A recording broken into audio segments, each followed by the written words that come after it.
ici j'ai installé une extension de VS Code qui est REST client. En fait, il permet un peu comme Postman de tester des API. En fait, lui, en fait, il va tout ouvrir avec le header, le body et autres. Donc, avec lui, on va essayer de décortiquer un peu ce on a vu dans la théorie, avec le code de retour, le header, le expose et autres. Donc, déjà, pour ceux qui ne connaissent pas, voici comment il s'est présenté. Tu peux créer normalement une nouvelle feuille, tu l'enregistres avec un nom, je lui ai mis jcode.http. Voilà. Et dans cette feuille, normalement, tu peux faire des requêtes HTTP. Donc, on va commencer à tester déjà avec un truc très simple. On va faire un get de HTTP. On sait qu'on n'a pas l'autorisation. De www.google.com. On va préciser la version qu'on veut utiliser. Donc, 0.9 comme ça. On fait ça. Donc, du coup, ici, on a lancé le lien de Google en get avec le protocole HTTP 0.9, qui est la toute première version de HTTP. C'est comme si on considérait que www était le lien de notre API qu'on voulait à cette dernière ressource. Et là, la ressource, ça sera le site web de la page d'accueil de Google. Tout ce quand on fait www.google.com dans le navigateur, c'est un get qu'on fait. Donc, du coup, ici, clairement, le serveur de Google nous a répondu. Il nous a précisé que lui répond en HTTP 1.1. Il n'est pas à 9. Il nous a répondu avec un 200 OK. Donc, il nous a servi la ressource. Donc, avec les headers, les entêtes qu'on a ici, on a toutes les entêtes que Google nous autorise à voir. Google nous dit, par exemple, qu'on peut lui envoyer une page HTML pour faire une recherche. Donc, ici, on a le retour, vous voyez là, avec le doctype. On voit qu'il nous a retourné typiquement une page HTML. Donc, ça, c'est l'outil qu'on va utiliser aujourd'hui quand on va implémenter notre API avec Node.js. On peut changer la méthode aussi avec post. Pareil, il fait CTRL R et post. Ouais. Commande R, ça, comme ça. Voilà, il répond, il me dit HTTP 1 405. 405. On a un 4, c'est que l'erreur vient du client. Il dit méthode not allowed. C'est-à-dire, sur google.com, je ne suis pas autorisé à faire un post. Donc, le client n'a pas l'autorisation de faire un post. Donc, il m'a ramené 405. Donc, c'est un peu ça. Donc, cet outil va nous servir pour tester nos appels. Donc, ici, déjà, j'ai fait un squelette pour ne pas venir à refaire dans le temps de truc, un squelette d'application JS. Donc, je vais vous expliquer déjà les différents fichiers, les différents dossiers qu'il y a et puis les fichiers qui sont à l'intérieur pour qu'on puisse commencer sur de nouvelles bases ensemble. On a le config. C'est à l'intérieur que je vais mettre tout ce qui est configuration, mais là, j'ai juste mis la connexion à la base de données. Ça, je ferme ça. La connexion à la base de données. J'ai utilisé Sequelize pour pouvoir aller un peu plus vite. Donc, c'est un code OK. Donc, voici là où je fais la connexion avec ma base de données. La base de données J-code est préalablement créée. Donc, ensuite, on a le contrôleur qui va contenir les fonctions qui vont interagir quand on va appeler les liens. Après cela, on a le modèle. C'est là qu'on va implémenter la logique de la base de données. Après, on a le node module, on a tout ce que les gens connaissent. Donc, l'essentiel du code va se faire ici. Donc, ici, pour ceux qui ont fait un peu de Node.js, j'ai utilisé le framework Express avec déjà des trucs déjà installés. Donc, ici, la première partie du code déjà parle de ce dont on a parlé dans la théorie, c'est le course. Donc, du coup, je dis que mon API que je vais construire va accepter tous tous les domaines qui vont l'attaquer. Donc, du coup, il ne triera pas. Je dis, à la deuxième ligne, je dis aussi que il peut, le client, le client peut agir, peut m'envoyer les informations comme le content type, asset language et le content language. Donc, c'est l'information, un client, par exemple, du gars qui fait de l'Angular, quand il fera du HTTP L2, il peut envoyer une donnée dans le content type. Il peut préciser c'est JSON, du XML, du HTML qui m'envoie. Donc, là j'ai importé mon modèle personne dans le port. J'ai mon premier lien qui est ici. Et j'ai le basique d'un serveur Node.js Marketing. Donc, on va le démarrer comme ça. Donc, on a démarré notre serveur qui tourne sur le port 1000. Donc, avec celui-là, déjà, il a créé ma table personne que j'ai implémentée ici. Donc, voici le modèle personne.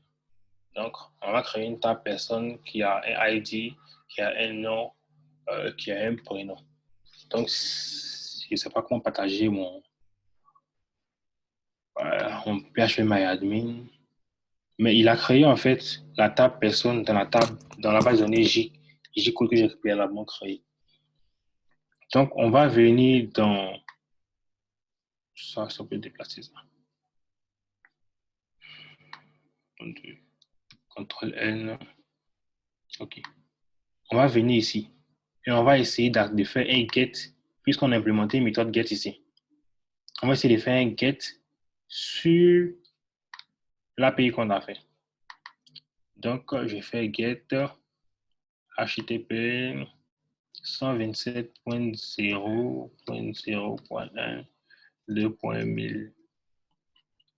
Donc, l'API avec un point. Donc là, je vais envoyer la requête.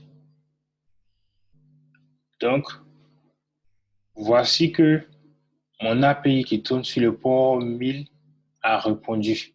Il nous dit HTTP 1.1. Il implémente HTTP 1.1. Il nous ramène un 200 OK. Il a trouvé la ressource.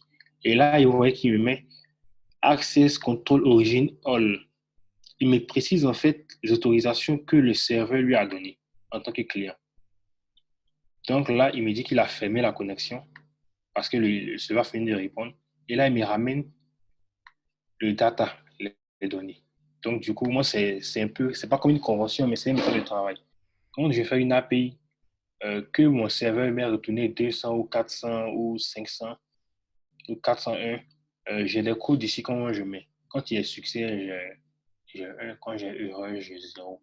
Et puis à l'intérieur, je mets une data et mets un message. Donc, la réponse qui est ici a été implémentée là. On ferme ça. On ferme ça. Donc, voici. Voici ici. Donc, c'est ce résultat-là. Donc, on va déjà essayer de faire un inset pour pouvoir utiliser. On a déjà vu comment est-ce que le get, la première méthode du HTTP get fonctionne. Get, en fait, envoie des ressources, des données dans l'URL. Donc, du coup, tu peux récupérer une ressource dans l'URL avec en Node.js, on peut faire par exemple un ID comme ça. Et puis, on a la possibilité de récupérer ça avec param comme ça. Je vais faire avec point params point ID. Donc, j'enregistre, je dis qu'il me retourne params. Donc, quand je viens, je peux faire un slide 3, 4, 5, 6, comme on a. OK, on voit pertinemment que le serveur a répondu avec la donnée qu'on a mis dans l'URL. Donc, du coup, même si on recopie cette URL-là dans un navigateur, non, ça me fatigue. Je vais partager mon navigateur en même temps. Bon, bref. On a vu que le serveur a répondu avec la donnée qu'on a mis dans l'URL. Ça, c'est pour un get. Donc, du coup, les get dans un API RESTful, ils servent souvent, ça dépend des développeurs, à demander des ressources ou à envoyer une ressource, une donnée dans l'URL. Quand la ressource arrive sur le serveur, c'est au développeur de l'API de faire ce qu'il veut comme tâche. Moi, généralement, je n'utilise pas post option, j'utilise juste get et post. Donc, on revient ici. On va essayer de faire un post, une création. Donc,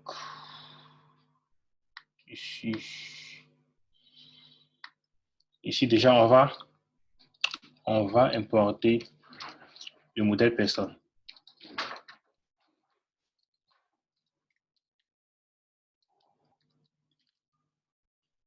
Donc,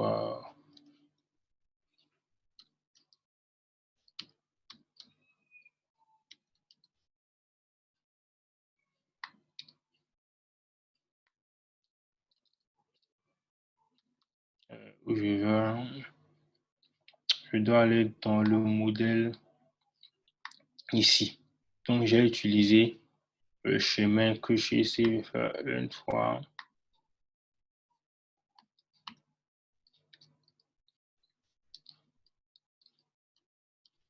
Juste.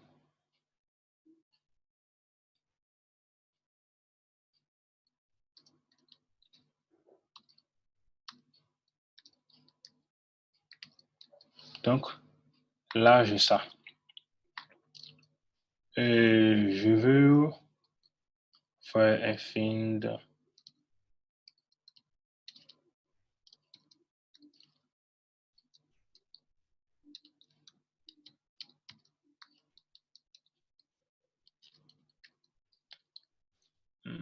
Ok.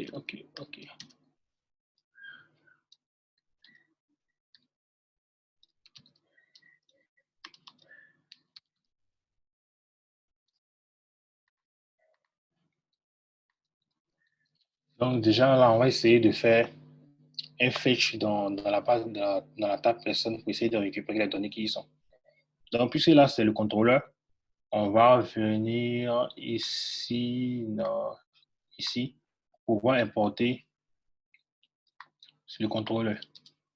Donc, je fais un const personne contrôleur reçoit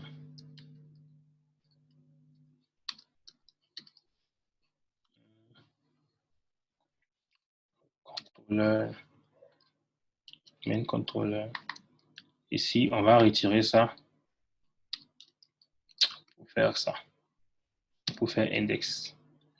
Donc, on va aussi retirer ça. Donc, on va essayer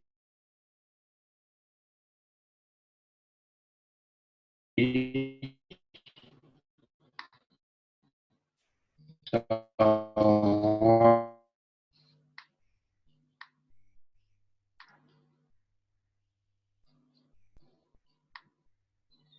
Et il a fait une erreur. Qu'est-ce qu'il dit?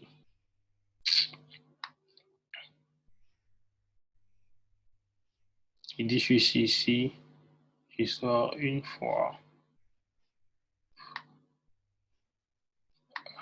Euh,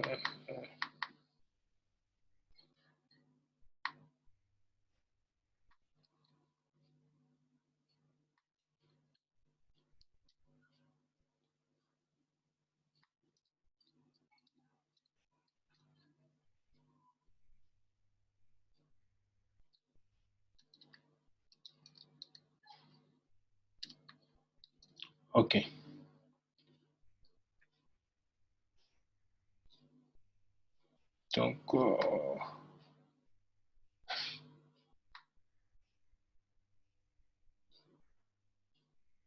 Donc voilà. Ici, on a fait un get pour essayer de fetch toutes les données qu'il y a dans la table personne. Il nous a retourné qu'il n'y a rien. Donc, par convention, Allô? je vais mettre. Oui, Allô? allô? Permettez-moi de lancer l'appel parce que le temps est fini. Donc, on revient tout à l'heure sur le même appel, si ça ne vous gêne pas.